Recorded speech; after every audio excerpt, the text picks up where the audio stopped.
looking live at the Arthur L. Baker Gymnasium on a cool January winter night in Seneca Falls. And we think we'll have some very hot action for you with these two Finger Lakes Eastern Division contenders, the visiting Eagles from Wayne Central up in Ontario, New York, up quite a bit north of here where they get that lake effect snow, and the Mynderse Blue Devils coming off a tough victory at Palmac earlier this week by 6 points, I believe, 59-53, and a thrilling victory in overtime against the Newark Reds in a game we broadcast last Friday night. I'm Dave Barnick, and with me tonight, Mr. Matt Verkey, number 5 in your hearts, and on the northern end of the Arthur L. Baker Gymnasium. Matt, I think one thing for tonight's action, for fans, listeners, viewers, don't get comfortable, because getting comfortable with these two teams is a mistake. Each team capable of going on quick, big runs. Yeah, two very athletic teams. Wayne really relies on their point guard, Trey Lamore. He's got great size at the point. He's about 6'3", 6'4". Just watch him here in warm-ups. He's easily dunking the ball. And, they got some great players around him. They got Mike Hollenbeck, who's a junior. He had 31 points in their loss at Geneva, so he can obviously fill it up. He's about 6'5". And they rely on Paul Deinhardt and Ben Bobo. They can both shoot the threes. They're tough kids. They go inside out. But Trey Lamore is really somebody who, Mynderse is going to have to keep a close eye on tonight, because he's capable of going off for 30 points, any night. And Mynderse, grinding out a couple of tough victories, have positioned themselves where if they can win tonight, knowing they have another shot against league leader and undefeated Geneva High, and knowing Wayne will be entertaining Geneva later on, still keeping their hopes alive of at least a portion of the Finger Lakes Eastern Division crown. Yeah, they came in this year with they had a 45-game league win streak going, and Wayne actually ended their league streak up in Wayne in the game earlier this year, 71-56. So Mynderse is looking for a little bit of payback, but right now Mynderse is 2 back of Geneva. They're 1 back of Wayne, sitting alone in 3rd place. But if they can beat Wayne tonight, and then they need a little help from Wayne to beat Geneva, they could end up in a tie for the league if things play out like they did the first half of the season. But there's a lot of basketball they played, obviously, and Geneva had a struggle with Palmyra the other night. Last night, I believe it was. They had a couple kids who were out for some academics, I believe, and Geneva continues to roll along at 10-0. And as we look at the standings, the other thing, of course, always important, game 1 or game 15 or game 20, but the thing you get thinking about more and more are sectional points. Yeah, Mynderse is right now they're the number 3 seed in their class, behind Batavia Notre Dame, who went to Glens Falls last year as a D school, and Section 5 he'll move them up into C this year. Kind of unfortunate for Mynderse. And Addison is, I believe they're 9-1. They're the 2 seed right now. So Mynderse wants to stay in. They still have a shot for that 1 seed, but they don't want to drop any further than 2 or 3 where they are right now. And Wayne actually is a 2 or 3 seed in Class A. And right now, Geneva's number 1, and it looks like Geneva, Charlotte, and Wayne are going to be top 3 seeds in Class A this year. And had an opportunity to chat with very engaging, very friendly head coach Bill Thompson of Wayne Central, and as I was telling you, in a game he well remembered as well, my one trip to do a high school basketball game in Wayne, driving snowstorm, quarterfinal victory by Wayne in double overtime over the Waterloo Central Indians some years ago. 1996, he recalled the year, as a matter of fact. He had a great memory of that game. I don't think I've ever been to Wayne High School, to tell you the truth.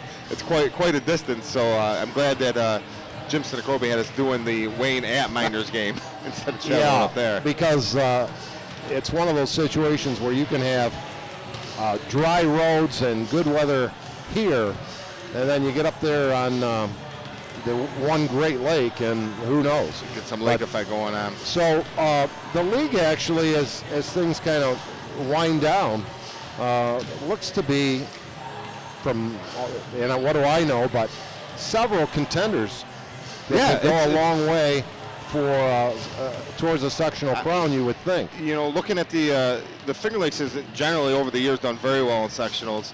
I think they have more sectional titles than any other league in Section 5.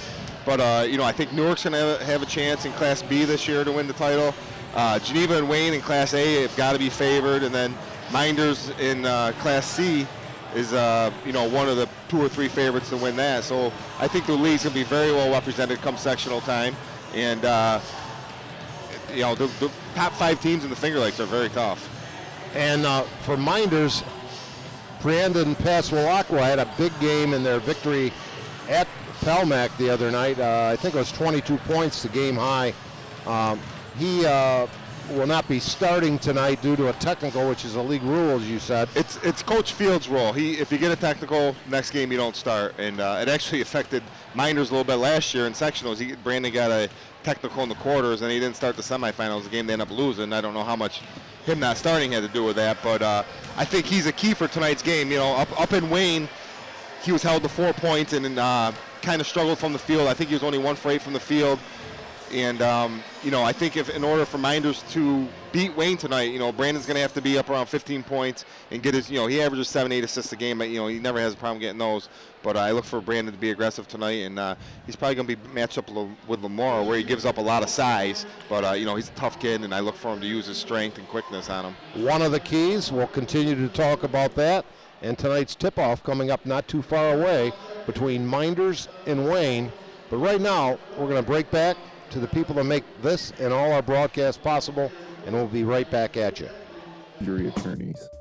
Your case deserves personal attention. At Midday, Maris and Ricky, they know you by name, not just a number on a folder. Call the Finger Lakes Personal Injury Hotline at 315-568-0911. That's 315-568-0911. Midday, Maris and Ricky, your hometown personal injury attorneys. Come out to the incredible Colburn Park for a new season of Pilots baseball and new memories for the whole family. It's a true family value. The Newark Pilots. See tomorrow's Major League stars today. For more information, go to newarkpilots.com. The most valuable things are always passed down from generation to generation. It's true for your family, and it's true for our bank. For more than 140 years at Generations Bank, we've greeted you by name, planned with you for the future, and stood by you in the end.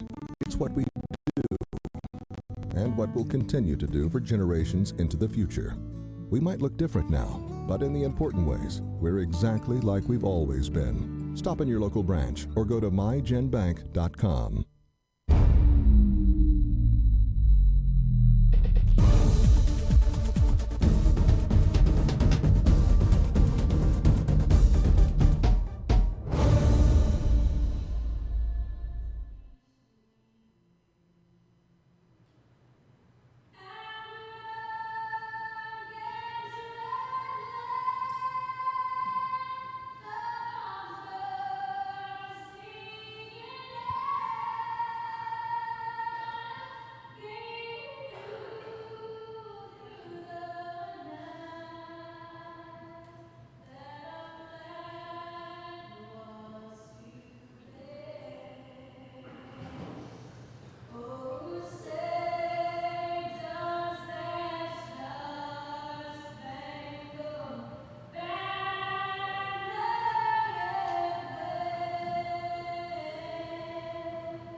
Well, we have to find out, unless you already know it, the name of that young lady who did the beautiful rendition I of the don't know, national but anthem. it was great.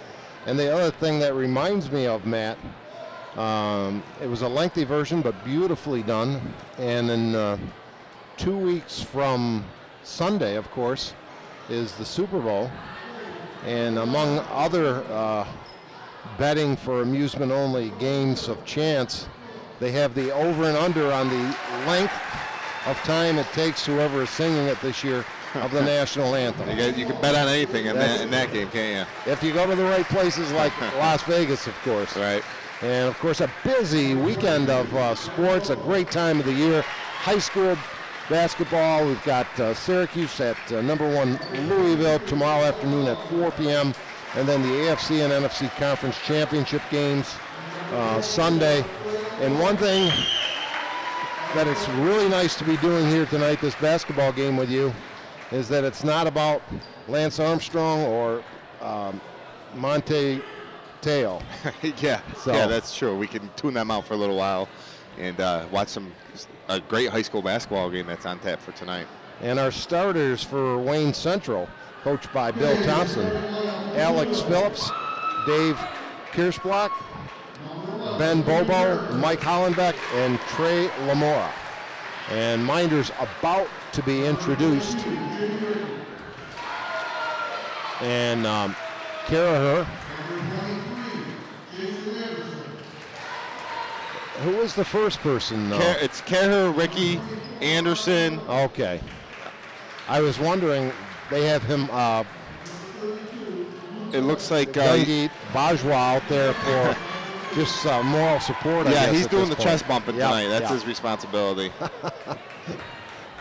So just about ready to be underway. Of course, our producer director this evening, as always, Finger Lakes One owner James Sinacropi, along with Jeremy Hunt, Matt Verke alongside, and I'm Dave Burnick. So both teams love to run whenever they can, and also have the task of trying to slow down the other team's fast break. Yeah, it should be a great up and down game. I would say Wayne's the more athletic team tonight, and they got great. Mynderse has the two big guys, but Wayne has great length and height throughout the starting lineup. So I think that's going to give Mynderse smaller guards a little bit of trouble tonight. And I'll be interested to see how long he keeps Brandon Pasalaco on the bench, because I think they're going to need him in this game. Obviously, he's been their 4-year starter and their leader. So hopefully he gets in there pretty quickly here for Mynderse. Hollenbeck jumping center, and I've seen many players wear T-shirts underneath their jerseys, but this might be the first time I've seen a long sleeve. It's got the full length, you don't see that too often. Short donned. And Wayne controls the tap, and what do we got, a 1-3-1? I think it's more of a 3-2 almost looking. Well, no, it's still 1-3-1. A lot more of that, and what a pretty play in basket. Yeah, I think, Coach expected Mynderse to come out in the 1-3-1. He probably had that play drew up, and you see that happen to Syracuse a lot, the lob and easy basket. Now, while both teams have that quick strike ability that we talked about, obviously neither team wants to get behind by any large margin at any point in this game. Yeah, I think that's important, definitely. So Lamora, and I think that was him who scored that basket, wasn't it? I believe it was, 24. He has it now in the lane, dishes off, three-pointer, doesn't get the roll, batted for, and here comes Mynderse the other way. That was Kirschbeck on the miss.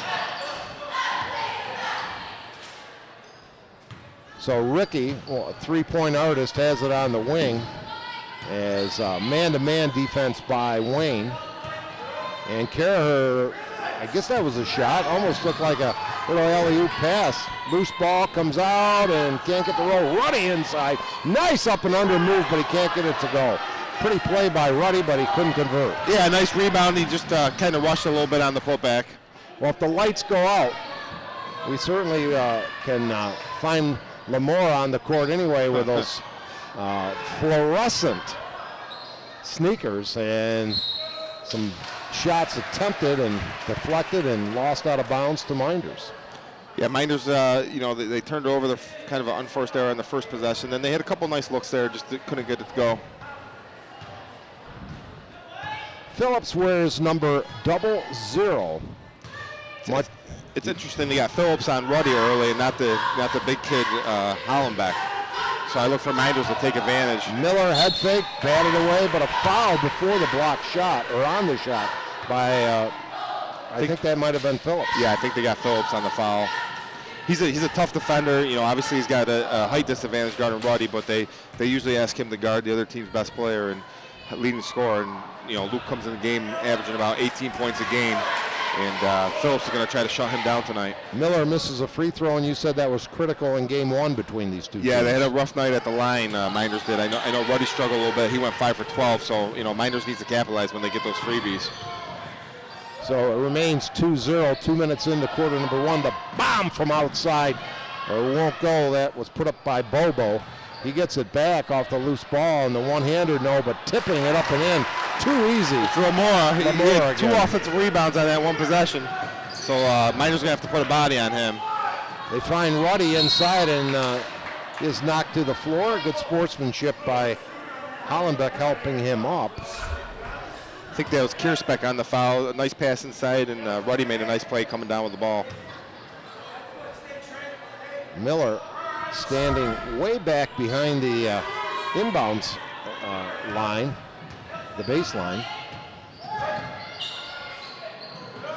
Bottle up, and they find Karaher top of the key. Quickly out to Ricky, a long three-pointer, rims the hole, but no. That was halfway down. That was a great look by Ricky. He'll make that most of the time. Lamora leaves. Hollenbeck thinks about it to Bobo. Could have been called for steps. Back to Hollenbeck. Air ball and saved in bounds, but picked off by Kara, who lost it. So they'll reset and quickly move the ball around. Those are bright shoes, Mr. Verkey. They are. And Wayne's shot a lot of threes early on here, but they haven't made any, but they've gotten a lot of offensive rebounds. Mynderse has a tough time rebound out of that 1-3-1, I think. The good news for Mynderse, even though Wayne's flow has appeared better, they haven't made many. And there's one for Mynderse, rattling it home. Jason Anderson, and the first points on the board for the Blue Devils. And it's nice to see Jason knock it down. He kind of, when he hits a couple, he tends to play a little bit better and gets going with the flow of the offense. And our first personal on Mynderse. Here comes Deinhardt for Wayne. He's usually a starter. I don't know why he didn't start, but he comes off the bench. We got Passalacqua in for Mynderse. So I think, this is what we expected to see from the beginning tonight. And I missed that. That was Hollenbeck, a little out of bounds play. They kind of left him open in the middle there. So 6-2 your score. And Passalacqua into the game for the first time as well. Nice dish off, and Miller a little bit slow to gather it and go up, and he has the shot blocked. Now Ruddy, as you can see, collision and one. Nice play by Mynderse there. Really went after the ball, and Ruddy was able to collect it and get the chance for a three-point play here. But I think a bigger thing there, that's Phillips' second foul. Ruddy has impressed me as I thought he was a fine player in game number one, but his improvement, to my eyes, is notable. Yeah, he's made great strides this year, and even from last year to this year, and then even throughout this year, he seems to be getting better every game, and he plays really hard, which I like. And he's a great competitor out there. Real nice, articulate kid as well. Oh yeah. And it's a 6-5 game as he gets the three-point play. And here's a bomb by Lamora. I think Mynderse is happy with that shot from Lamora. He claimed it off the backboard there, and I think if he wants to shoot that, Mynderse will settle for that all day long.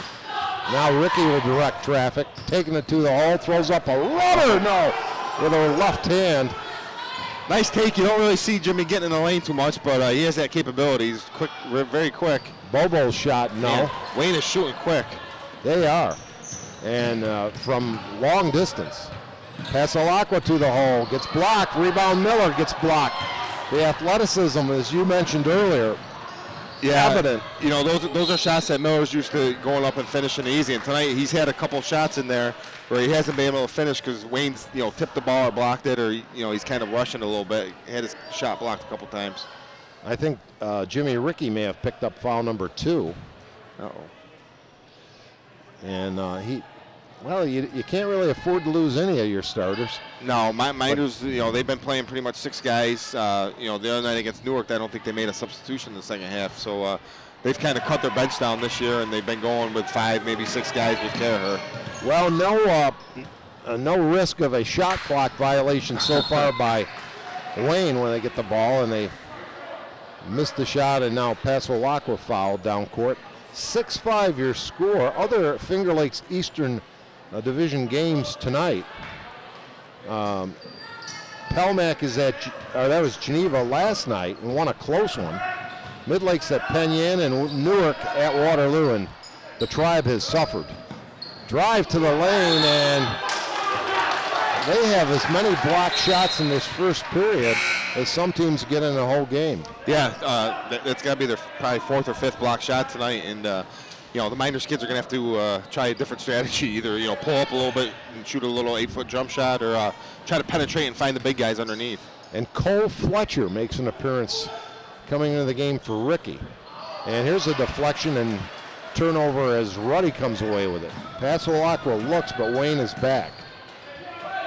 Neither team has really settled into a good flow here. And there's a bad pass by Brandon. Down court quickly, Lamora lay it up, missed. Ruddy blocked out, and Fletcher came away with the ball. Thompson wanted the foul on the Wayne sideline. Passalacqua leaves, open man, bang!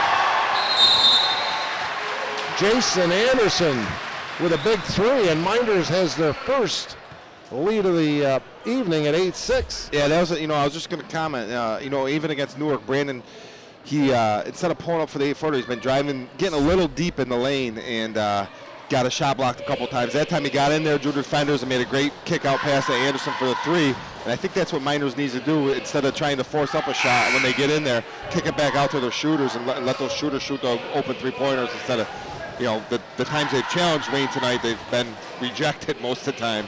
Yeah, I bet there's been 7 or 8 blocked shots already. But fortunately for Mike Fields' Mynderse Academy Blue Devils, Anderson with 2 buckets, including a tray. Yeah, he's been big for him so far tonight. And Wayne just looks kind of out of sorts. They're really, you know, I haven't seen them play this year, but they're really rushing their offense, and I'm sure they're going to settle down and run some plays here. But you're right, they are a long team, much on a smaller version, obviously, of the Syracuse University players that often are on the court for Jim Boeheim. And there's an, in tennis, they'd call that an unforced error. Yeah, and that's 2 of those for Mynderse tonight. They just need to, you know, take their time. You know, Anderson's playing great tonight. Just take your time. You know, you don't get too excited. And we see some initial full court pressure. Now Mynderse drops back. Yeah, they're kind of doing a little token full court pressure, then just dropping back. Lamora dishes off 5 feet inside to Hollenbeck for the easy 2. That's too easy, you know. It's just a couple passes, and he penetrated and found the big guy wide open underneath. Yes, even I might make a few of those shots. I think you could have put that one in. Miller with a nice move, but it won't go. But Mynderse will get another chance as Deinhardt cannot control the loose ball. That was a nice move by Miller inside, you know, up and under. And with Phillips out, they had to move Hollenbeck over on Ruddy, so Miller really has an advantage inside. Hopefully he can take advantage of that. Brandon to Anderson. Anderson throws it away. Lamora on the break. Back to Lamora. Lay it up. And it's 10-8. Nice play there. Oh, now Mynderse calling timeout. And we can have a pretty good idea that with a score 10-8, and we see the replay here. Yeah, that's exactly how you want to do it. Ball didn't really touch the floor from half court on, and Lamar gave it up, got it back. He's a great finisher and went strong to the hole. You got to be sure about those passes first and foremost. Yeah, I was going to mention earlier. I looked at the box score from Mynderse Wayne that when they played back in December. Mynderse had 21 turnovers, and Mynderse guards were kind of careless with the ball, and that seems to be happening again tonight. It's not really anything Wayne's doing. We just kind of threw it right to him. We just remind all our viewers that a recorded version of this entire broadcast is available for viewing tomorrow morning and permanently archived at www.fingerlakes1.tv. And yet another possession without getting a shot off. Passalacqua, and then answering Miller with a great rejection. Passalacqua dribbles through traffic, leaves for Kara, corner. Nice. Bang! And that's Brandon again, getting in the lane and finding the shooters, and that's what he's been great at his whole career. He's had great scores all around him, and he's lived off that his whole career, getting in that lane and kicking it out to the shooters. And a block foul. That's that tough block charge call. Could have went either way. Yeah. And for a moment, I thought it was going to go the other way. Yeah, I thought Kerr had pretty good position there. There he is hitting the 3 on the replay. But, I thought down there that he looked like he might have had both feet set on that. Actually, minute of the quarter. So at the line goes Paul Deinhardt trying to complete the 3-point play, and he gets it to rattle home. 13-11. Jeremy Hunt with a fine camera work par excellence. Ruddy comes to help out, and now he'll settle on one of the blocks, I'm sure. I think Mynderse is holding for one here, 10 seconds to go. Wayne's in a little 1-2-2 zone. Long bomb. Nice. Bang! Carroll from downtown, and the 3-quarter shot won't go. I think the player a little stunned by Wayne from Carroll. Kind of launched that as we watch it here. Yeah, even a little sooner than we expected. Great awareness by Gary. Knew that he hit just so hit one. Time was running down. He felt confident. He banged it in.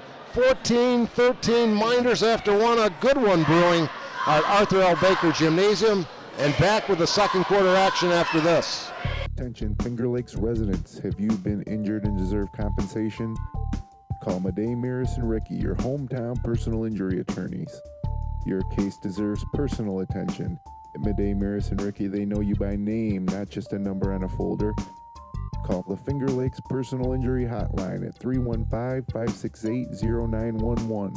That's 315-568-0911. Mynderse and Ricky, your hometown personal injury attorneys. The Newark Pilots. See tomorrow's Major League stars today. For more information, go to newarkpilots.com. Well, Matt Verke, a lot of turnovers, a lot of block shots, but after all of that first 8 minutes of play, a 1-point contest here at Seneca Falls. Yeah, I think that was kind of a sloppy first quarter. Neither team was real crisp, but the last couple of minutes there, they start hitting some shots and settling down a little bit. And Miller can't get the roll, but hustling in there was Fletcher with a loose ball. Now Carroll on fire to start the second quarter with his third trifecta. Yeah, I saw him when we webcast the Palmat game. He had 4 threes in the first quarter in that game, and when he gets it going, he can shoot the ball with anybody in the league. And Miller with a rejection on the drive by Deinhardt. You got to credit the unsung hero there was Fletcher. Yeah, hustling among the taller timbers. Yeah, and that's what Fletcher gives you. He's a great hustler. He scraps inside. He's a little undersized, but he seems to come up with a lot of loose balls for Mynderse. Here comes Mynderse trying to extend the 4-point lead. And Miller's missed a couple chippies inside, but he's had 3 or 4 blocks on at the defensive end. So it's nice to see him still playing hard, even though he's missed a couple inside. Loose ball, scramble forward, and last touch by Wayne. Mynderse really got a break there. Yeah. Would have been over and back had both players not scrambled for it, I believe. Yeah, good hustle by both players, but if Wayne could have just let that go, I think if Liam was going to touch that ball, the ref was going to call over and back. Well, I think Connor Miller, if you're talking to him on the sideline at some point, you're saying, those are good shots, keep at it, keep at it. He's got to shoot the ball in there. Kara called for a little traveling music. Now, I can see he's wearing the North Carolina Tar Heel blue sneakers, but I'm not sure about describing those socks. Yeah, maybe it's a good luck thing for him. He's got the Carolina blue and the pink socks going on. So, well, Bobo's back in the game. Turning inside, some contact. And they all like to shoot from outside, and Mynderse got away without a block out inside, and Ruddy finally comes away with it. Yeah, they missed that weak side rebound and now 3 or 4 times, and that time Mynderse was lucky, and they missed a chippy. Gerher loops it inside for Miller, ill-advised pass, and then Miller, a little anxious, try to get it back, and the personal foul. Again, Mynderse kind of caught up and forcing too many bad passes. They do have the lead, but I think that's more of a virtue of bad shooting by Wayne than Mynderse running an effective offense. And if Mynderse didn't turn over a few times here, they might be able to be up double figures right now. Quickly down court. Lamora will take it. No look pass, and Paswalakwa was the closest guy to it, and unfortunately got a hand on it. Yeah, Brandon didn't put his hand out. That was going to go out of bounds anyway. Looks like Mynderse is matching up man-to-man now. And Lamora, they're supposed to be matching up man-to-man. Sliding in, a pretty play.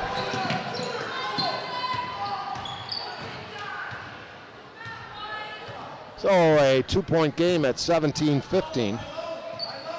Ruddy, he's been pretty quiet, and they slap it away there. They've been denying him the ball when he gets it right on top. Yeah, he hasn't had too many great opportunities tonight. And Lamora with another bucket, give him 10. And he's impressive. We are tied at those numbers you're trying to get on the Super Bowl board, 7-7. I think that's what Coach Bill Thompson would like to see Lamora do, is get to the hole. You know, he kind of settled for some threes early on, but now he's using his height and quickness and getting right in there and finishing inside. He floats nicely. And tenacious defense, creating yet another turnover. Mynderse is very sloppy with the ball tonight, and you know, they got to clean that up.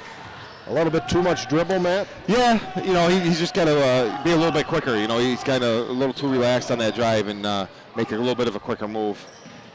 Hollenbeck leaves. Now Lamora.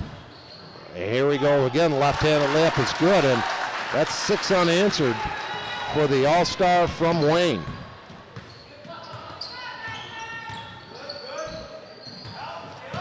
Kerr went once, but defended pretty well by Austin Lamora, who's in there, and then a little jump hook. Again, a little farther out than Ruddy would have preferred. He's drawing a crowd. That's that's a tough shot. That's an 8-foot left-handed shot there. And a loose ball will be Mynderse ball. Belong to Mynderse. By the way, at halftime, we had a scintillating finish of the Newark Mynderse game a week ago, and at halftime, Jim Sinacrobi has put together highlights about a 5-6 minute affair. You won't want to miss that. This halftime, Newark Mynderse, a recap of highlights from last Friday's affair. Yeah, that was a great game, and he did a great job putting the highlights together. Inside Miller again, and they're saying a clean block. He had great position. Wayne came up with it. Back and forth we go. Lots of turnovers. And wow, another one. I remember my coach, the late and great Jack Guinan, used to say every turnover was worth about 1 point. Yeah. There'll be a lot of points in this game then, because we've seen a lot of turnovers. I think we have as many turnovers collectively as Wayne has scored. They lead 19-17. Yeah, I would agree with that. There's another one. Oh. Another one. I think that was a foul on Wayne there, but and there's some contact.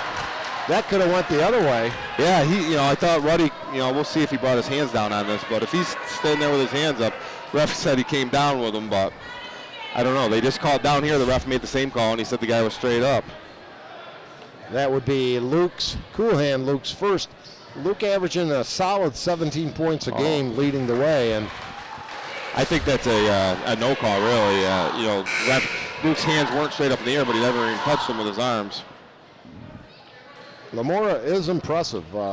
You did not overrate him whatsoever. Yeah, I really like him going to the hole.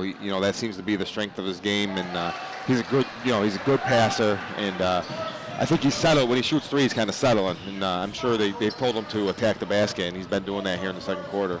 8 unanswered for the Eagles. Mynderse needs a bucket here. Trailing now by 4 after leading by 4. A lot of dribbling by Anderson. And another possession without a shot for the Blue Devils.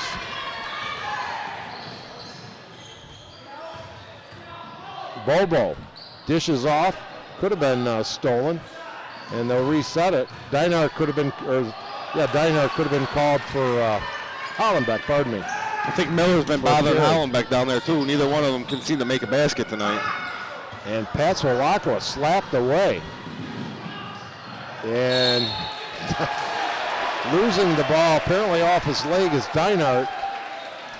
It's hard watching if you had just came parachuted in to think of these two teams as two of the best in the league. Yeah, they're both good defensively, which is the reason why we're seeing all these turnovers. I think Mynderse kind of had a lot of unforced turnovers. There's too much dribbling going on. They need to set some picks. Wayne's playing man-to-man. Set some picks, run some screens, or just kind of isolate the post. Ruddy, he gets slapped as he was going to go up for the offensive rebound, and a chance for everybody to catch their breath as I see some of the players like they're in that high altitude of Denver here, a little bit fatigued. Yeah, it's been up and down. Not a lot of trips to the foul line to catch your breath. But Mynderse really needs to compose themselves here. They just took a 25-foot jump shot and airballed it, and they're trying to force it inside. They need a little bit of motion. You can't just sit a guy in the block and try to post him up. Maybe if get Ruddy and Miller exchanging and moving around, coming high-low. I think something like that might work for them, and set some picks up top. And on the 2:39 mark of quarter number 2, Mynderse records its first point on the Ruddy field goal in the second quarter. Lamora, you heard the slap, and he'll go to the line and shoot 2. Even the official did the slap. Looks like he probably played some ball in his day, a big guy. Yeah, he is a big guy. They had Ruddy on the foul, his second. Tough to take him out, however, isn't it? It is. He does a lot for Mynderse. Obviously, he's the focus of their offense, and he's the best rebounder as well. Well, that is 16 points as Lamora cans them both. Yeah, I figured coming in he was going to be a tough matchup. He had 24 in the first game, and the Mynderse guards just don't really have the height to, when he gets inside, he's been able to finish right over top of him. Ruddy in the lane, wheels, steals, can't get the roll. Again, he gets bottled up by 2 or 3 defenders every time he touches the ball. Yeah, and, the big guys are kind of close there. They need to have a little bit of spacing. There's a foul underneath, and I will have to see who they called that on. Yes, Luke Ruddy with, and now I don't think Coach Fields has any choice but to sit his big guy. But yeah, I think you got to take him out now and play for the second half at this point and let him cool down. And he's a smart kid, and I haven't seen him play too much, and maybe Coach trusts him to stay in there with the 3 fouls. It's a big risk, though. He picks up his 4th here, and the game just, could pretty much cash it in for Mynderse. Well, the frenetic pace that both teams preferred, but it's very evident with Wayne, it makes it hard not to reach at times. Yeah. And we got a timeout on the court. They did sub for Ruddy there. We'd like to tell you that Mynderse and Ricky, your hometown personal injury attorneys, and one of our fine sponsors. If you've suffered a serious injury or accident and want professional attention, call the Finger Lakes Personal Injury Hotline at 315-568-0911. That's 315-568-0911 for a free, no-obligation phone consultation, or you can visit them online at MydayMirasRicky.com. So I imagine you're glad it's Friday, Mr. Verkey? Yeah, nice long weekend. We have Monday off, and looking forward to relaxing, watching that Syracuse game tomorrow. Playing number 1 team in the country, and it should be a great game. We see some of the crowd, including high school principal Tony Ferrara, in attendance. I hope that game is a tight one. Yeah, I really would like to see Syracuse win it easily, but yeah, that'd be nice. I don't expect that to occur. Yeah, we talked about it last night on our Upstate Orange podcast, and I think it's going to be a low-scoring game. You got 2 great defensive teams, and I think the first one to 60 is going to win that game. The loudest roar at the Dome last Saturday in their win over Villanova was when Cooney, who had missed 3, 4, 5 shots pretty badly. He's had a tough year. He had a steal, and then he had 2 consecutive 3 balls, and the crowd was ignited, and you hope that kind of opens things up for him a little bit. Yeah, with that'd be nice. Well, a 7-point lead. Minders has scored but 1 point the entire quarter. Yeah, they've been outscored 12-1 this quarter. I think the last couple minutes here are big for Minders with Ruddy on the bench. There we go. Anderson to the hole. He's had a nice game tonight, and a big basket for Minders cut that lead down to 5, and it gives them, they've been outscored now 12-3 this quarter. So the first field goal of the quarter for the Blue Devils. Ricky was open on the wing, and Anderson took it to the hole and got the nice bounce, and there's a slap away. Now Miller has been the guy, and I think with so much emphasis given to Ruddy, one of the things Wayne is doing is they're surrendering a little defensively, but he's got to get his shot up there with more proficiency. And Lamora doesn't get that one to go, and a whistle underneath there. Hit the guide up top. Wire. Minders got a little lucky there because they're going to give up another offensive rebound there. 1:20 remaining. So Minders is great, as bad as they played this quarter, down 5 with the ball, 1:20 to go. If they get a hoop here and cut it down to 3.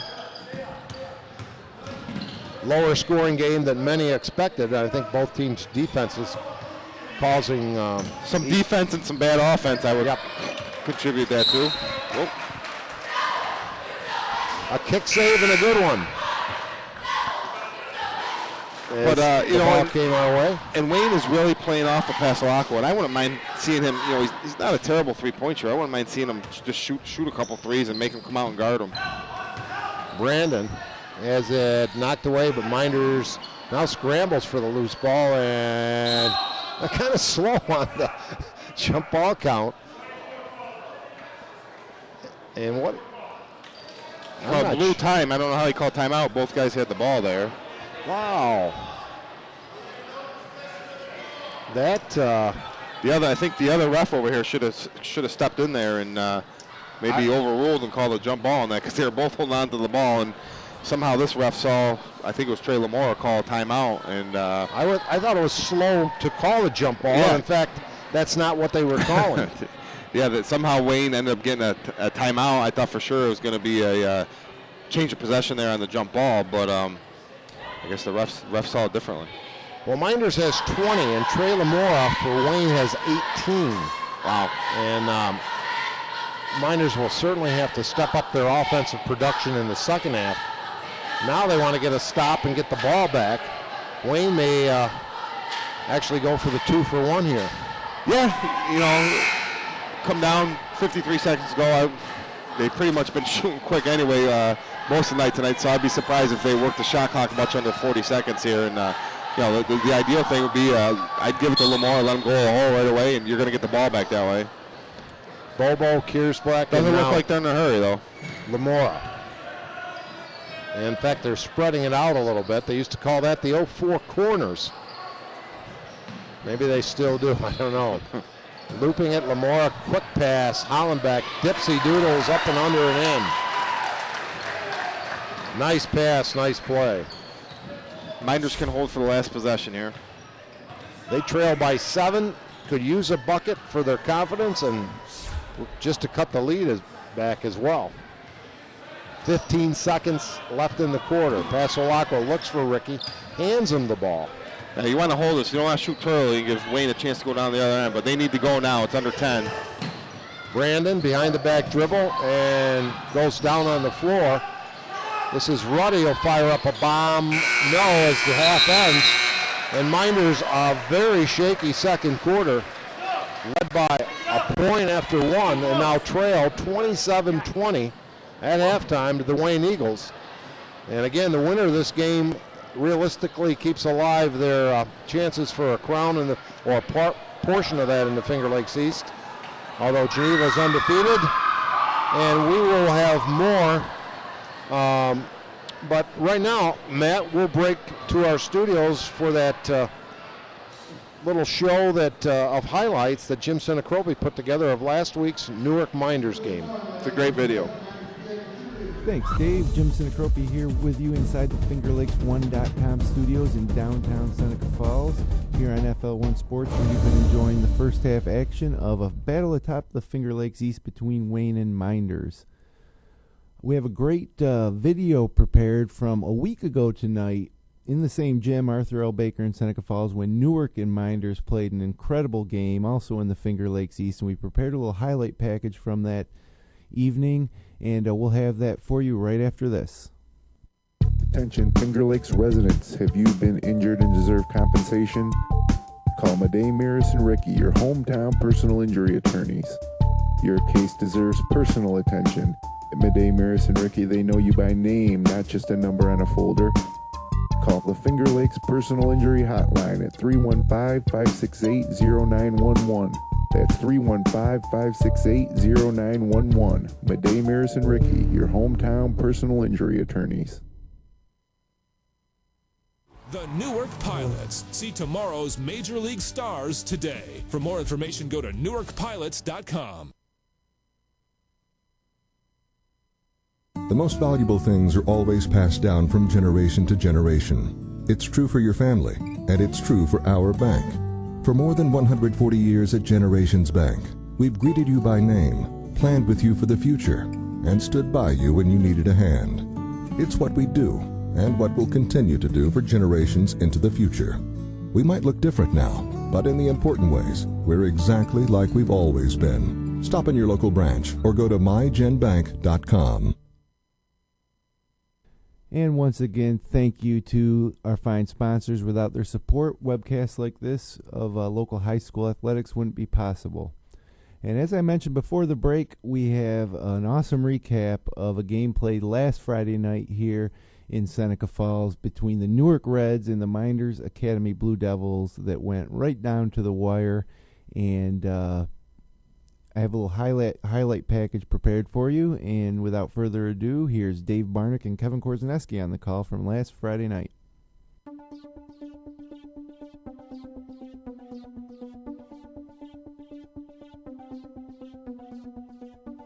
Looping it in now, Ruddy. Turning. Nice dump off, right up and in. And Miller, the recipient of a great feed. Brandon inside Ruddy. Wheels, turns, Kevin McHale's shot, up and in. He's got a lot like Jimmy Ricky on the other side. Lombardi, yes! Give him the three. And we'll get back to that in a second. Lombardi from downtown, the big guy. That would be a Phil Sims fan. Always liked him. Lombardi again! Turning, but good! And here he goes again. He's getting in. Oh, what a move! Passalacqua, count the bucket! And one. Get back. There's not a lot of room on this sideline. There's the bomb, yes! And it counts. Ricky, his second tray of the night. And Newark the other way. Right. Leaves for guess who? Lombardi. Gets the roll. A little bit of a smile on his face. Sometimes things just go your way. Great pass. Ruddy from Miller. Ball here, commemorating that great championship undefeated season. There he goes again. He is still hot, Dave. He has just been everywhere. And the bank shot was that Micah Wright. Again, Mynderse starting slow here in the second half, have yet to score. Inside feed, Lombardi, head fakes, up and in. Missed that shot. Zipping it to Lombardi, finds his open teammate from the wing. Bang! Micah Wright. Micah Wright for the three ball. Lombardi starts the break, laying up and in by Wright again with the assist. A chance for Newark, hustling to take the lead. Lombardi wanted it on the wing, but Wright with a pretty acrobatic move to the hoop and scores. Micah Wright picking it up. I think Mynderse needs to remember what got him there, and Luke Ruddy with a left-handed move in the lane gives Mynderse the lead back. The bomb from outside, swish! Tyler Collins wanting, firing, hitting! David Stone with a trifecta. both teams heating up, Dave. Dish off. This is Rosser. And Ruddy with a rejection. The old Spalding burger. Passalacqua, one of the few openings of the second half, buries the three. Ricky out front with it. Bounce pass Miller, turns in the hoop and plays it up and in. Newark, there's Lombardi, little head fake, wants to take it inside. Head fakes again, lays it up and in. Inside and out all night long, Anthony Lombardi. You want your kids to play hard? You want them to play tough defense? Oh my, Lombardi. It just didn't go for Jimmy. And flying through the lane and laying it up and in was Anderson, Micah Wright, who's had a torrid second half. Yep. Stronger inside, but I don't think quick enough to stay with Lombardi. The drop back shot is good by Lombardi. On fire here. Plenty of time. Inside pass. Getting the roll is Wright. Takes it inside. Misses, but Ruddy there for the rebound. We didn't see a quick timeout. No, we see full court pressure. 2-point game. Down court, Lombardi. He's been player of the night so far. We've got a 1 second differentiation with shot clock. Newark does not have to shoot. And they throw the basketball away. Newark should have used the timeout there and told the kids, we don't have to take a shot. Ruddy could have been called for the offensive. Anderson back to pass Arako. We're down to 5 seconds left in the contest. Throws up a runner. And they call a timeout with 1.3 seconds left. Nobody on the ball. Here it is. The match Marty will fire up a heat. Double clutch. Half-court shot. And a 1-point lead. See if Mynderse picks up full court here if they get back and pick up quarter-court. Friendly home rim roll. Ricky. Leaving for Anderson. Right up and in. Great penetration in Bischoff. No. Rebound right. Leaves for Lombardi. Head fake. Slapped away by Ruddy. Scramble for the ball. Who's got it? North and the bucket and the timeout. Jamie Rosser. So pick up full court man-to-man and maybe get a steal. We got 27.7 seconds left in the overtime. Rosser misses 2. Rebound Miller. Well, Brandon's clutch, and I've said it a couple times tonight, and there wouldn't be another guy I'd rather have on the line for Mynderse right now taking this foul shot. Second shot is good. In the corner, the shot almost went in, but no. And that'll do it. A tough, exciting, back and forth victory for the Mynderse Academy Blue Devils against a very game and tenacious Newark Red team. Well, we started off good and got a good lead going into the halftime. And then Newark came out and had a good run to start the second half. And we were able to weather the storm, and luckily we had Brandon who could make the buzzer beater at the end to send it into overtime. And quite a thriller on last Friday night in Seneca Falls. Who knows what tonight's second half has in store? For the second half action, I send you back to Arthur L. Baker Gymnasium live to Dave Marnick. 27-20, your score at the half. Pretty dismal second quarter. A lot of turnovers by both teams, but many more, I would say, by Mynderse. We don't have the numbers on that, but they were outscored 14-7 in that Yeah, it was quarter. I think Mynderse has a chance to win this game. They just need to take care of the ball. Wayne Lamar has really carried Wayne tonight. He had 16 points in the first half. Other than that, Wayne hasn't really done a whole lot either. Mynderse kind of gave him some points with some careless turnovers. Mynderse needs to pass the ball, basically. I think they're dribbling a little bit too much. And they just seem a little bit out of sorts. And I think Wayne has a lot to do with that. They're pretty lengthy, and Mynderse guards are kind of a little smaller.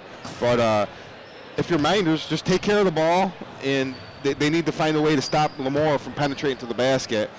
He's finding the gaps in that 1-3-1 zone, and he's getting to the basket and finishing, or he's getting in there and dropping it off for one of his teammates, and they're getting the points. And if you're Wayne, I think their coach would, if I was Coach Thompson, I'd just tell them attack the basket. I don't think they made a three-pointer. I think they're probably 0 for 10 from the three-point line.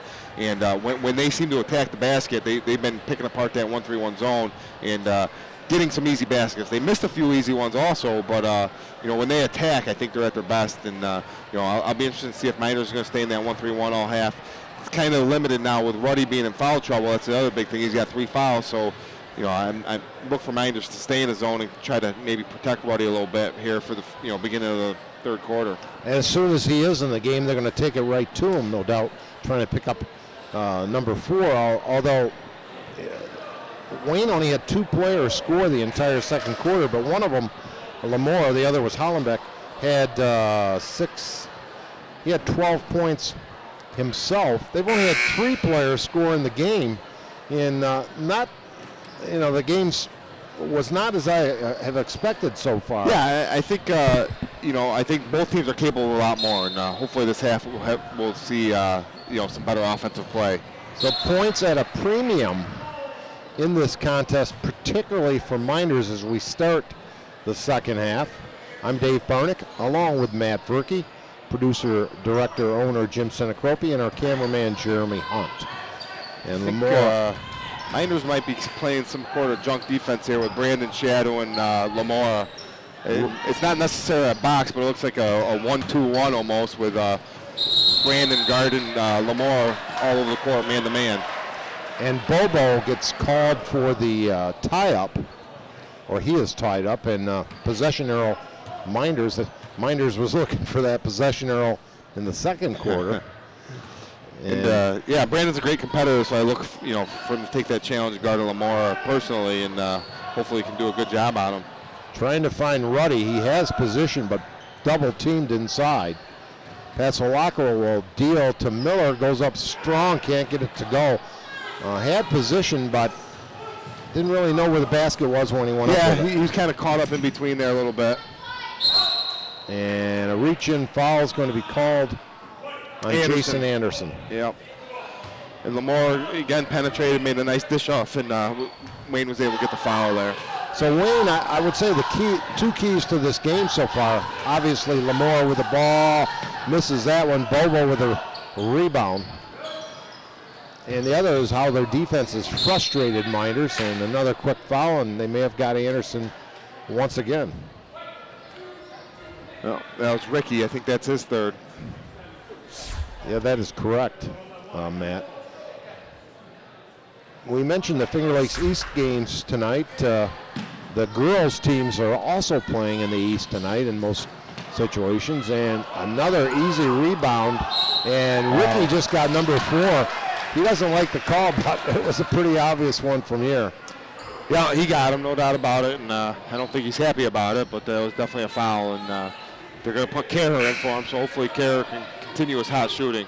Tough night for Jimmy, who's been a 3-point artist. Really has to be among the league leaders for 3-point field goals. Has not scored tonight. Yeah, he's I don't know what the Mynderse records are for 3-pointers in a season, but he's got to be on pace because he's he hits 3, 4, 5, 6 threes a game, it seems like. And tonight he really obviously Wayne's seen him play before, and they've been pushing out on him. 1 out of 2 for Hollenbeck, and the lead extended to 8. They're certainly denying every shot. Ruddy now gets it back and nearly throws it away. In the lane is Anderson, but no. And here comes Wayne Lamore, lay it up and in, and Mynderse may have to burn one early here, and there's a violation. Again, the full court pressure calls that one. Yeah, he wasn't ready for the pressure, and Anderson stepped over the line there. Mynderse needs to regroup quickly here. Not off to a good start in the third quarter. Someone will have to step up. And little shot in the lane by Hollenbeck is good. Out to Ruddy, throws up a long one and goes over the back of the basket. So 32-20. Expecting some fireworks, but what fireworks there are coming from the Eagles. Yeah, give Wayne credit. They've just really they've shut down everything Mynderse tried to do offensively, and Mynderse just they really are struggling just to even get a decent look. I think they're going to have to be aggressive, and Brandon's going to have to start shooting some jump shots and stop dribbling so much as a team and really look to set picks for each other, get each other open. And Wayne, which was throwing the ball away with regularity early on, more patient on offense, missed that one. And here comes Anderson. Wants to take it the distance and draws the foul.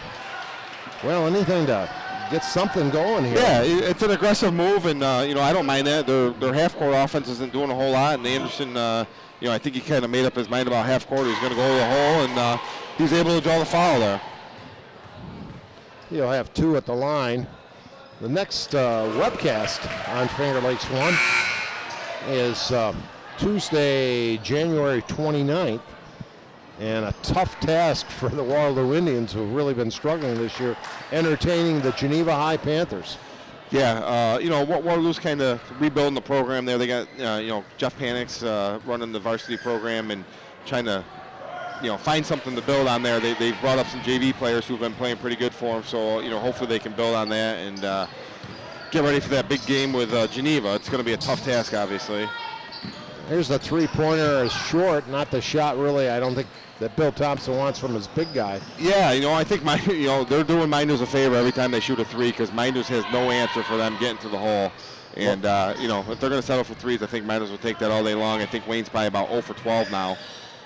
Miller with a tough pass inside, or Anderson's tough pass inside to Miller is lost. And that's a play of, even if they complete it, he's behind the backboard. I don't think he's going to be able to do a whole lot with it. They need to look to go somewhere else or do something else. Yeah, great assessment, Matt. Kind of like that tough fade pattern in the NFL end zones, but that's the NFL, not high school basketball. Exactly. Lamora inside, beautiful pass in the basket by Deinhardt. And the lead double digits, 13, 34-21. Yeah, Lamar doing a nice job there. They're really focusing on him, obviously, and he was able to find open teammates there. This tricky defense Mynderse trying to play isn't working too well right now, and I'd look to get out of it personally. I think play straight man or go back to your zone. I don't think they're used to playing this, and I think Wayne's seen it before because they're handling it very well here early on. Well, Miller will go to the line, but other than Lamora, the Mynderse defense was far less of a problem than just hanging on to the basketball and getting a shot down each trip on the court.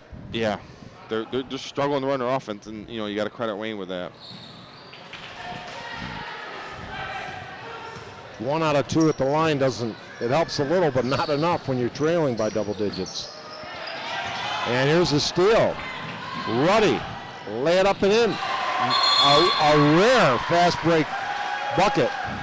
We got a timeout. We want to thank some of the folks making tonight and all the webcasts possible. As you see Ruddy's shot in the replay, that would include Generations Bank. The things you value in a bank are the deeply rooted values they've held for more than 140 years. Learn more at mygenbank.com. That's mygenbank.com. And check out their mobile banking app. Search for Generations Bank in the App Store on your Android or iPhone. And also the Newark Pilots. See tomorrow's Major League Stars today. Season tickets available at www.newarkpilots.com. Not only a real nice park, but a good array of collegiate talent on much warmer weather than we're having today or expecting next week. Yeah, it's a little frigid out there tonight. It's going to continue into next week. So that's maybe the first time Mynderse has converted a bucket off a turnover tonight. Yeah, and on a break. I think it is, and it's something Mynderse may look to do a little bit more of. They're really stuck in their half-court offense, just not generating any points. Obviously, Mynderse team that averages in the 70s. They got 24, halfway through the third quarter. So, I just let them go, push the ball, and be aggressive. And what they're doing is not working. They need to change it up a little bit. There's the bomb from the corner, and just as you say that, here's Black with a three-pointer. Yeah, and that's Wayne's first three-pointer of the game, I believe. Big shot, obviously, opened the lead back up to 13. Ruddy's going to try to answer, and the big guy back irons it. Rebound by Miller, looks for help, can't find it. Taken away by the Eagles, and stolen the other way by Anderson down to Passalacqua for an easy one, and Anderson may have got away with a little contact there. Great hustle. You can't really, Wayne coach wanted to foul there, but a big turnaround. That was going to be a 15-point lead. Now the Mynderse are able to trim it down to 11. And that's Brandon's first points of the evening. Bobo missed a point-blank putback there, and again, Mynderse just not. They've been playing a 1-3-1 and this 1-2-1 defense with Brandon Gardner and Lamar man-to-man, and they're just not rebounding well out of that zone. Little stop and pop, can't get it to go. Ruddy saves it. He wants to give to his teammate Miller on a beautiful feed. And a little bit of life being shown here in the third quarter by the Blue Devils. Great play by Ruddy there. He drew the defense, dished to Connor, and Connor went up strong and finished it. Maybe that will get Connor some confidence here. Since first time in the second half with a single-digit lead. Or excuse me, since early in the third quarter. And who got that bucket? That was Hollenbeck. Yeah, he made a nice finish there. Gets him in double figures with 11. Pasqualacqua nearly had his pocket picked by Lamora, and that wouldn't be the first time for Lamora. Brandon, and really struggling to hang on to the basketball tonight. And I think we got a technical foul. Double technicals?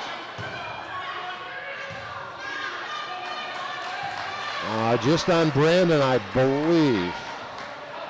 That's what it looked like from here, and losing his composure a bit. As we see the replay, and it was after the little scrum on the court. He called it both ways. Okay. Let's see. Nobody's shooting, so most of double technical. And Brandon's a little frustrated. Obviously, Lamore's really gives him fits. He's a big, lanky kid, and he's able to stay in front of Brandon tonight. Hopefully cooler heads prevail as a through ball, second of the quarter and second of the night for Kiersbeck. Yeah, nice play there by Wayne. That was kind of a set play and penetrated in. He had just hit one from that same spot and penetrated, kicked it out, and knocked down the three. Miller inside the Ruddy, scramble for the ball. Luke gets it, and he's called for steps. Had he not been called for steps, dangerously close to being called for an offensive foul. That would have been his fourth. Yeah, they had a bunch of guys around him. A little frustrated. They had trouble getting the ball into him tonight. And, Mynderse really, they need to get those big guys moving. They can't just post them on one spot there. One of our outstanding sponsors is we have a timeout on the court, 42-40. Wayne controlling the action. One of our fine sponsors, Dr. Rod Littlejohn, orthodontics exclusively, celebrating 30 years of smiles and with style. And visit his website at www.littlejohnortho.com. And we thank Dr. Rod Littlejohn and all of our fine sponsors, which tonight also includes the Hotel Clarence, where it's always a wonderful life. Enjoy their daily lunch specials and Friday night specials as well. Visit hotelclarence.com for menus and special promotions. And speaking of promotions, hopefully Coach Mike Fields got his team motivated to promote some results here on the court. Yeah, a big couple minutes here to end this third quarter. Mynderse down 14, and here's a steal by Brandon. Pasqualacqua, and it's knocked out of bounds. And Brandon wanted to foul, but it took him a little bit extra to get control of the ball. He kind of hesitated there. He's just got to go up with that. And I think if he goes right up with it, he probably gets the foul. Into Ruddy out deep. And they go double low post, Ruddy and Miller. Luke wants it. They get it the other side. The bomb won't go. Ruddy rebound. No, but a foul. You'd like to see that. Ruddy went to the weak side, got the rebound and a chance to get points on the board with the clock stopped. And as low scoring as affair as this is, Matt, you got to make these free throws as we see our upcoming schedule. We mentioned the Geneva High game. Yeah, Mynderse goes to Geneva Tuesday, so things don't get any easier for them. Indeed.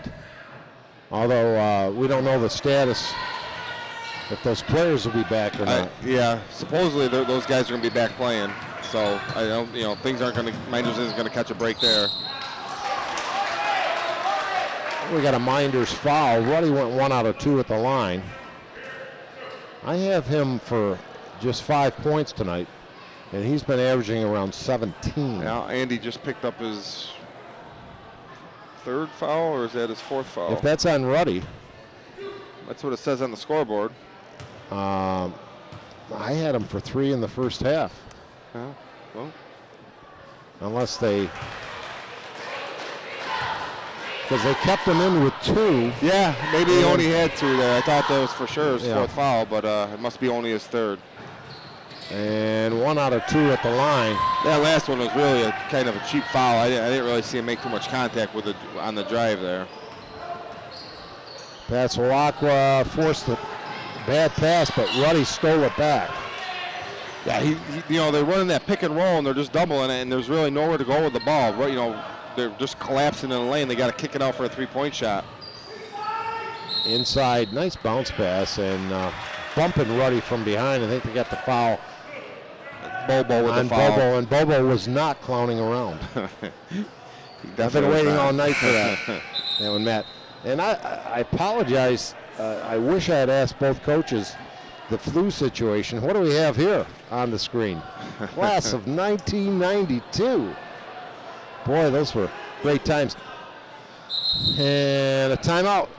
Talking of that outstanding class and that tremendous team of yours, I was recalling today that how fortunate that your entire starting 5 are still right around in this area. You guys see each other quite often, I would imagine. Yeah, and there's a lot of time. We still play pickup basketball on Saturdays, and there's times where all 5 of us will be there. Kevin kind of gave up basketball. He's more in the running now, but Billy Grant still plays consistently. Pat Prain and Jerry Anderson are there an awful lot. The game's a little bit slower than it used to be, but is it more half court now, Matt? I go 3-point line to 3-point line usually, so I don't get in the lane too much anymore. And the first 2 players off the bench for that tremendous team would have started for anybody. Could have started for you guys. The tragically late Mark Scalzo, who was lost in a tragic accident, and of course Bobby Markle, who was I think. Was he a sophomore? He was a sophomore, year? yeah. He helped lead Mynderse to appearance in the finals 2 years later.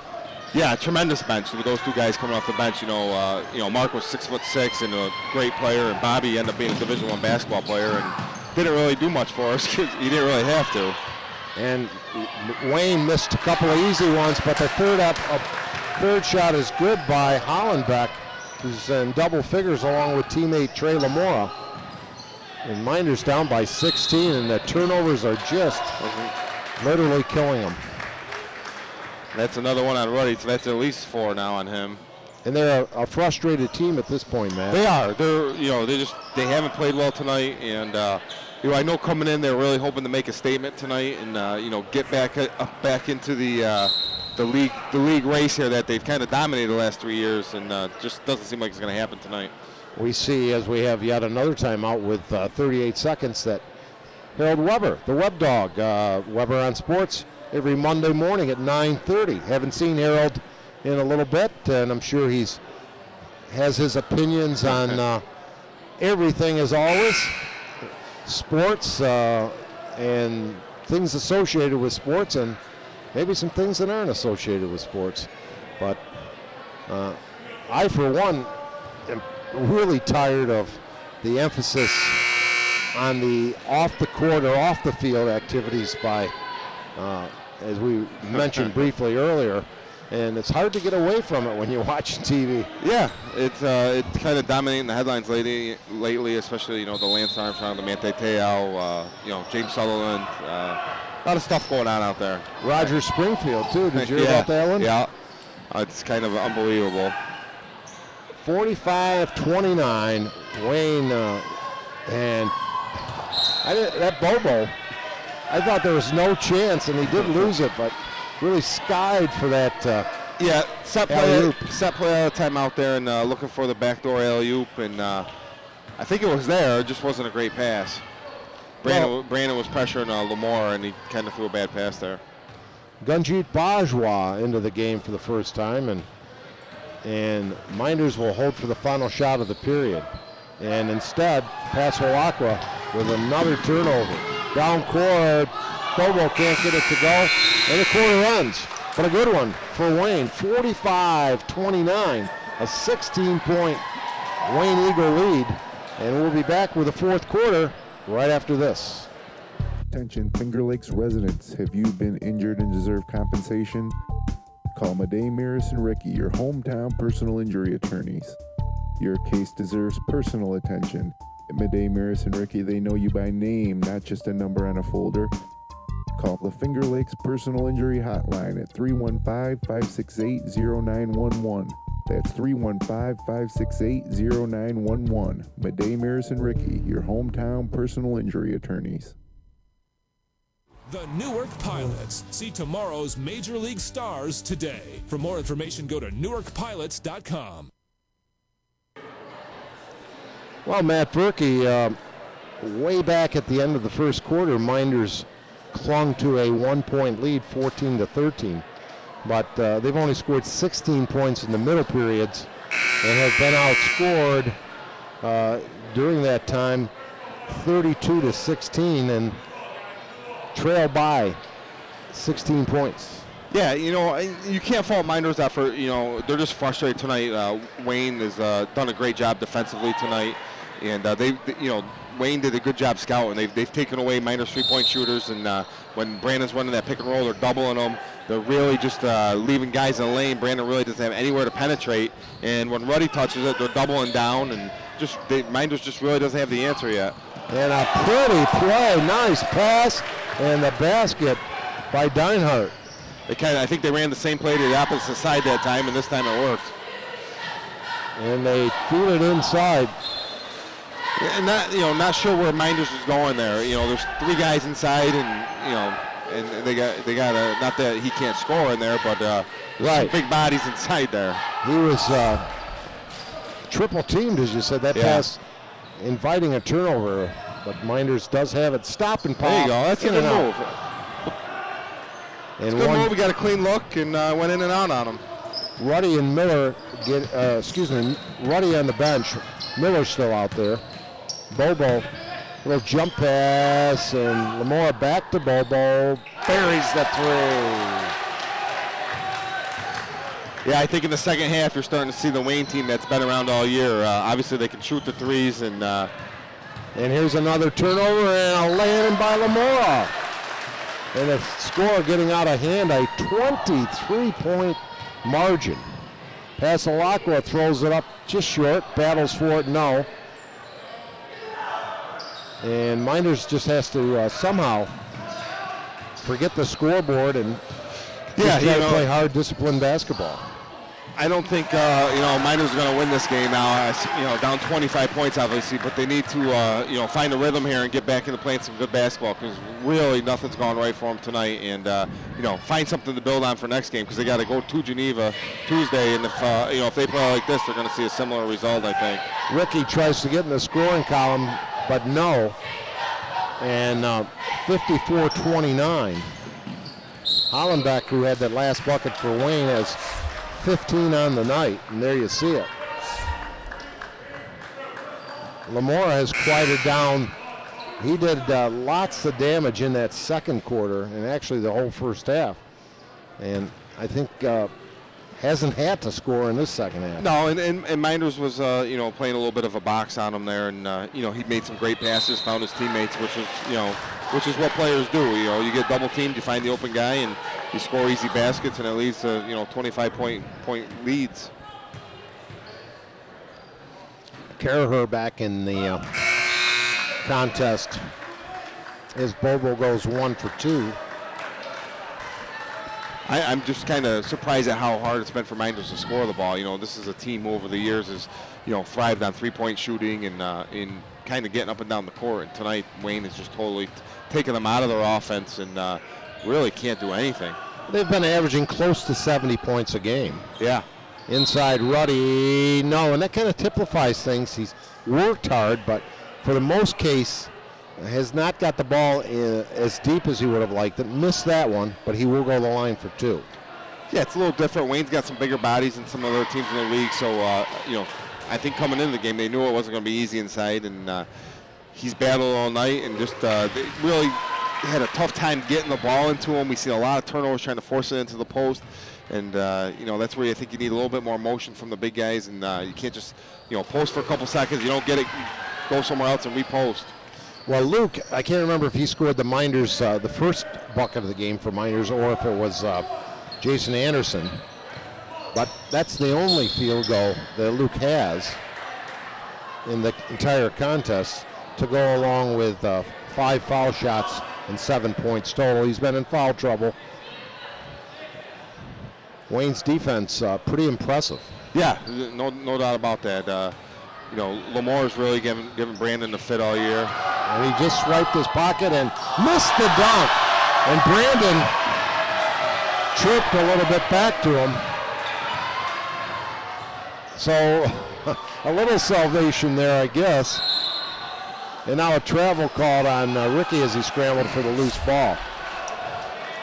But Lamora gave up an easy lay-in. And I think this is a great timeout by Coach Bill Thompson. Game's getting a little chippy, and Lamore and Pascalaka having words a little bit there, and Mynderse is obviously a little frustrated right now. Well, again, we want to thank the many fine sponsors who have allowed us to bring you tonight's action and games throughout the high school season, and of course the Newark Pilots as well. They are one of our fine sponsors. See tomorrow's Major League Stars today. Season tickets available at www.newarkpilots.com. Generations Bank. The things you value in a bank are deeply rooted values they've held for more than 140 years. Learn more at mygenbank.com and check out their new mobile banking app. Search for Generations Bank in the App Store on your Android or iPhone. And Matt Verke, what time do you normally get up in the mornings? About 6:30. Does that include Fridays? Yeah. Because you're up late Thursday night as we have the Section 5 basketball interviews with coaches and players and more. Check out the Upstate Hoops podcasts on FingerLakes1.com live every Thursday night at 9, followed by an hour of Upstate Orange. Yeah. We decided to break the show up into 2 separate segments, one focused on Section 5 basketball, particularly the Finger Lakes and Wayne County leagues, and then the next one on Syracuse basketball and college basketball in general. As the shot is missed. Now, will Jim Seneca be wearing cardinal red tomorrow, or will he be having an orange sweatshirt I don't on? think he owns any cardinal red. He's all orange all the way. Yeah, we were in the studio last night till about 11:45 at night. You guys do a great job, and so many people seem to enjoy these webcasts that certainly is very gratifying. It's catching on, and I think a lot of the high school teams are starting to pay attention and appreciate what Jim's doing, and that their family members can watch all over the place. Ruddy, not his shot. And no. I'm surprised. It's one thing for them to be losing, and they're frustrated, but they look a bit out of sorts here. Yeah, and I've been following Mynderse pretty closely over the last few years with my cousin Dylan playing, and obviously they won 47 games in a row in the league, and so obviously this is something they haven't dealt with in years. Last year in sectionals they really had one of the worst games. They lost 38-32 to Wayland Cohocton, and other than that, they've kind of breezed through these games. And tonight they had some adversity, but hopefully they can learn from this, and down the road, kind of remember this and learn from it. And, not every game they're going to come out and just dominate people. And Wayne kind of dominated them tonight, like they've dominated teams over the past 3 or 4 years. Well, if they do watch a video of this game, they'll see a lot of those unforced errors, like the one that we just had, is a 3-point bucket was made by Deinhardt, who I think I'll count his points up for you. Yeah, he has 11. And even in the Mynderse first game against Geneva, Mynderse was in that game the whole time. This is the first time I can recall Mynderse getting blown out in a league game, and since I can remember, 4, 5, 6 years.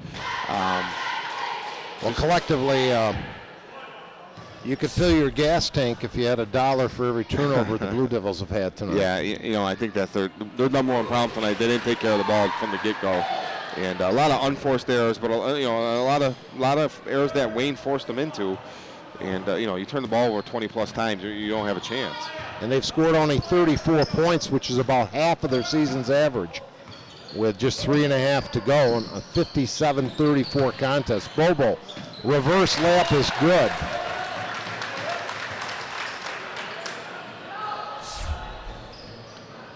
quick shot by Mynderse won't go, and here come the Eagles, clad in their navy blue and gold numeraled uniforms with white trim. Oh my, Dinehart! One for the highlight reel. Yeah, he's had a nice second half here for Wayne. He kind of quiet in the first half. He didn't start, but hit a couple threes and a really athletic drive right there to the basket. Long bomb by Caraher and from about 30, and Ruddy called for the personal. That could be shower time for Luke, which is probably be his lowest scoring output of the year, I'm guessing, or close to it. Yeah, you can't fault his effort, but Wayne did a good job doubling down on him, and he's not a kid who can just take the ball down the court and get his own shot. He needs to get it in the post. He shot a bunch of threes tonight, and he's capable of making those, but I think he prefers to be down on the block. He's got great inside out, great right hand, great left hand, but really Wayne never let him establish position down there. And he, when he did catch the ball, there's a couple guys on him, and he was usually, behind the basket or too far from the basket to really, use his the moves that he has down low. So he does indeed foul out as Bobo goes to the line. Ben Bobo, 1 out of 2. You mentioned Dinehart's good second half. 10 of his 13 points scored in the second half. Yeah, I've been really impressed with Wayne tonight, and the tough shot is good for Anderson. Was that a 3 ball as well? I think it was. Yep. But and we got substitutions. Official calls timeout. I know that feeling, how hard it is to bend down to tie those shoes. It does get harder over the years.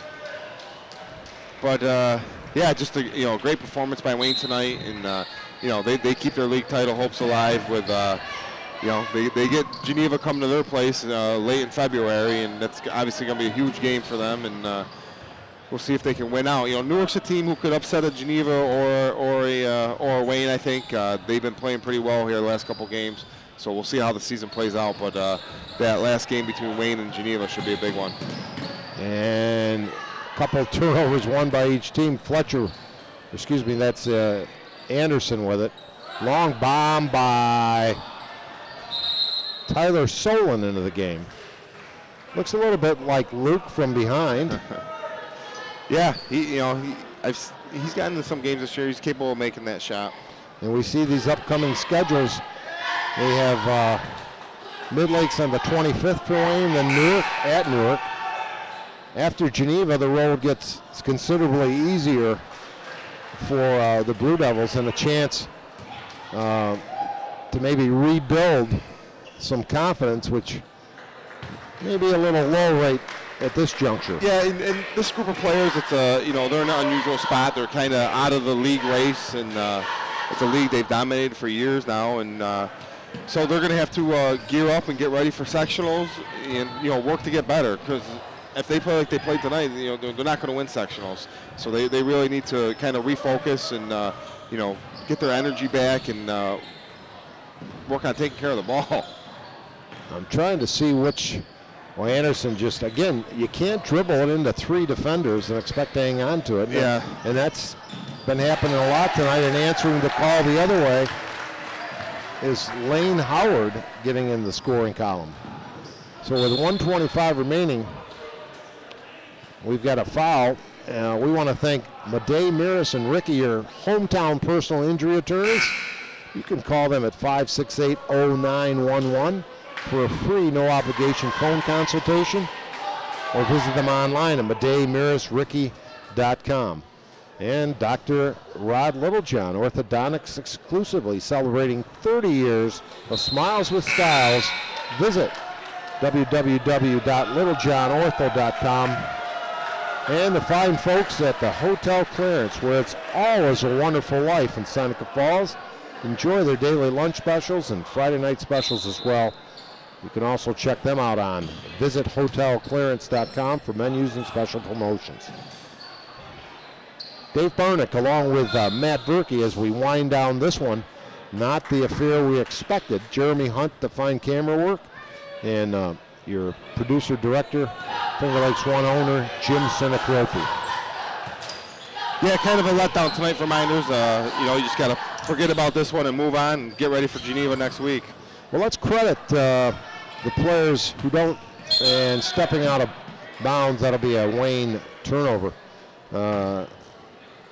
Don't get a lot of action in there. Gunjeet Bajwa with the basketball is Jason Anderson. And we mentioned Tyler Solon. Fletcher Reese is out there. Fletcher Reese is that other player. And Tyler Solon. And he's going to bomb it away and hit the three-pointer. Now he's going to want to shoot threes exclusively. Never let a big man make one of those, Matt. He likes to shoot the three. I know that from watching him play a couple times this year. Wayne will toss it around the perimeter, moving the ball nicely. The shot rims the hoop, no good by George West, the Wild Wild West. We're coming down to the final 10 seconds. Layup no good. And scramble for it. And it's going to be Wayne ball with just 4 seconds remaining. We'll have a post-game show after a commercial timeout and wrap things up here. Yeah, really, I can't say really impressed with Wayne tonight. They did a great job, coming here in Mynderse home floor and beat them by 25 points. Great job. 65-40 your final. Again, stay tuned. We'll come back with our post-game show right after this. Injury attorneys. Your case deserves personal attention. At Midday, Maris and Ricky, they know you by name, not just a number on a folder. Call the Finger Lakes Personal Injury Hotline at 315-568-0911. That's 315-568-0911. Midday, Maris and Ricky, your hometown personal injury attorneys. Come out to the incredible Colburn Park for a new season of Pilots baseball and new memories for the whole family. It's a true family value. The Newark Pilots. See tomorrow's Major League stars today. For more information, go to newarkpilots.com. The most valuable things are always passed down from generation to generation. It's true for your family, and it's true for our bank.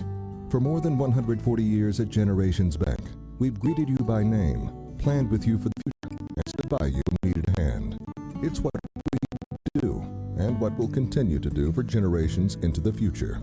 We might look different now, but in the important ways, we're exactly like we've always been. Stop in your local branch or go to mygenbank.com.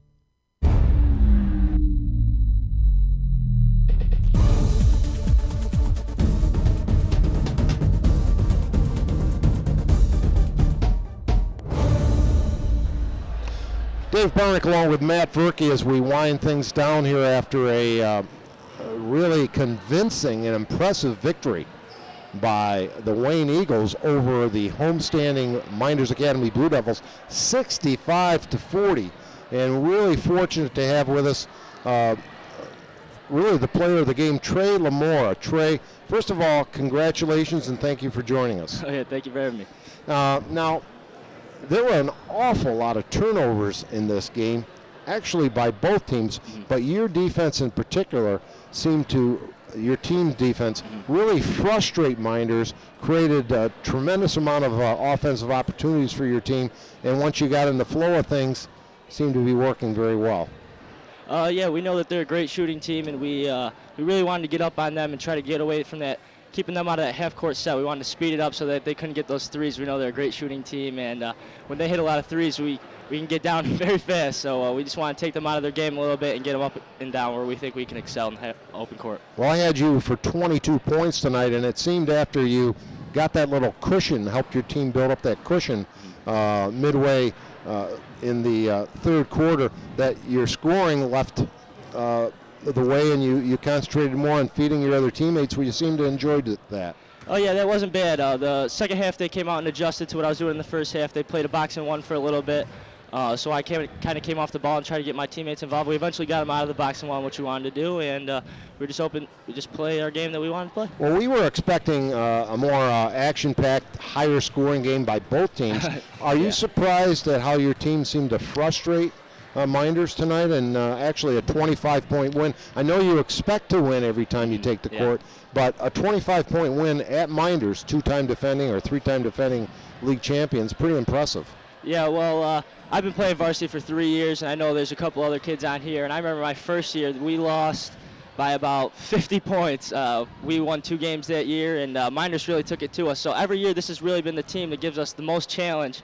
And I think that tonight we felt we had a better team, and they gave us a good game in the first game. They were actually beating us by 5 in the first half. So we came here, we really wanted to make a statement, especially coming off a loss last Friday night to Geneva, which is a tough game, but we're looking forward to playing them again. But now it's really about proving ourselves and proving that we can be at the top of this league. So you must be, I was going to mention that, Geneva had your number early, but your team never gave up and came back and made it a game. You must be looking forward to that pivotal rematch here coming up in a week or two. Oh, yeah, we're really looking forward to it. We felt, they were a great team. I think they really came out in the first half and hit a lot of threes, but we didn't play a great first half. And the second half, I think we showed them more what we're about. And the second time around, I think that we get them on our home court, and it's just as intense. I like our chance. I really look forward to playing them again.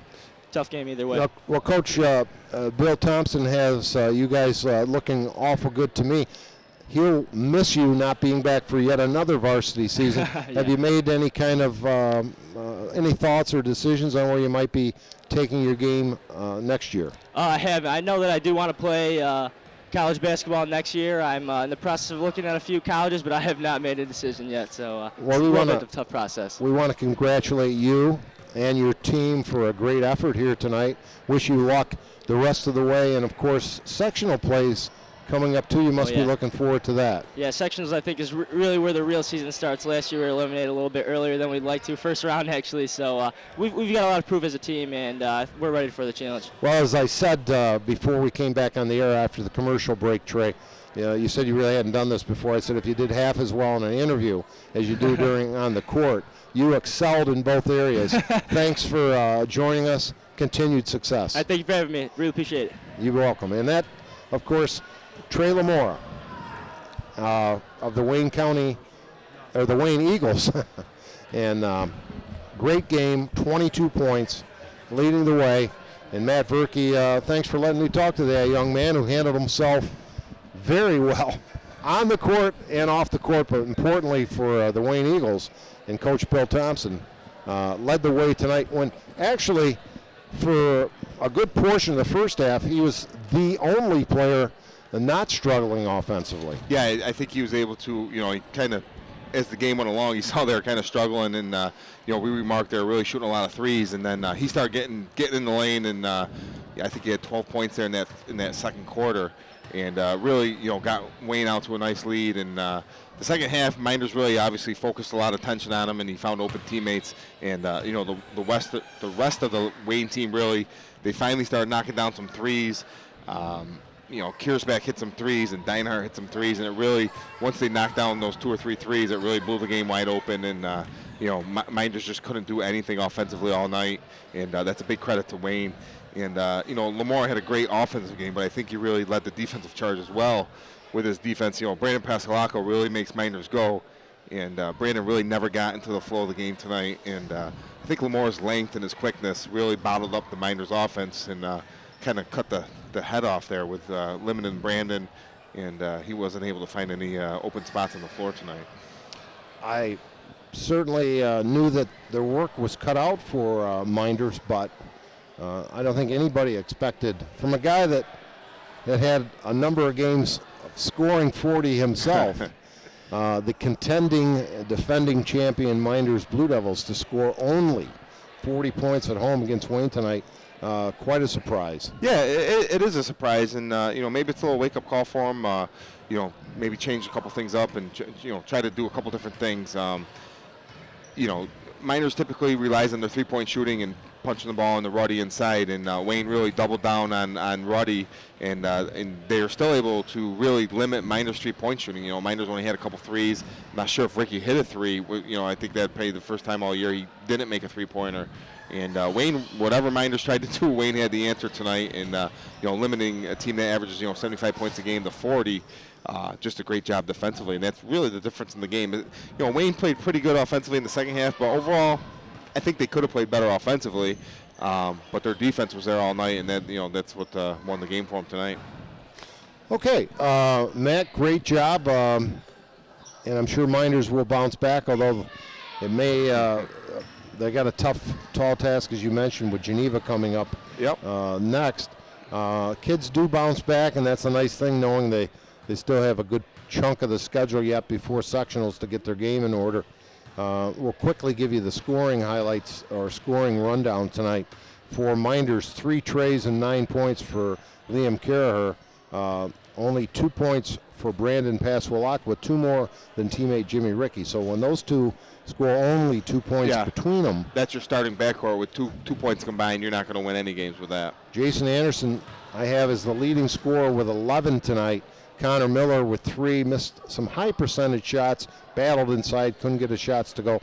Ruddy did have a 3-point play to get in double figures with 10, and Tyler Solon with a long bomb late for 3 points. Just 40 points for the Blue Devils. On the other side of the ledger, Paul Deinhardt with 13. Dave Kiersblack with 6, both trifectas. 7 for Ben Bobo. 15 points and a good all-around game by Mike Hollenbeck, the recipient of some nice feeds by teammate Trey Lamora, who led all scorers with 22 points and was our post-game guest. Lane Howard with a bucket and 2, and the wild George West, 1 point, 65-40. Wayne over the Blue Devils of Mynderse. Yeah, great game by Wayne, and Mynderse will bounce back. They're too talented, and they're well coached. They'll regroup, and I look for them to come back with a great effort next week against Geneva, and great things ahead for both these schools. Looking into winning the league is one thing, but I think what everybody really wants to do is look ahead to sectionals, and bring home that sectional title, get up to the Blue Cross Arena, and I think both these teams are going to have a great shot this year at bringing home a sectional title. Well, wait, Matt, I think your early assessment of the athleticism of Wayne proved to be vital throughout today's contest. And we want to wish the Orangemen good luck in their tall task tomorrow against Louisville. Of course, whatever happens tomorrow, Syracuse fans, they got Louisville to wrap up things in a late regular season game about a month away. And, of course, the NFC AFC Championships games. Great sports weekend coming up, and a pleasure, as always, once again to work with you, Matt. Definitely. Great working with you, Dave. Great job. And that'll do it. From Arthur L. Baker Gymnasium in Seneca Falls, home of the Mynderse Academy Blue Devils, the Blue Devils fell tonight handily, 65-40 to the Wayne Eagles. Speaking for Jim Senecropi, Jeremy Hunt, and Matt Verkey, I'm Dave Barnick saying good evening, everybody, and may the force be with you.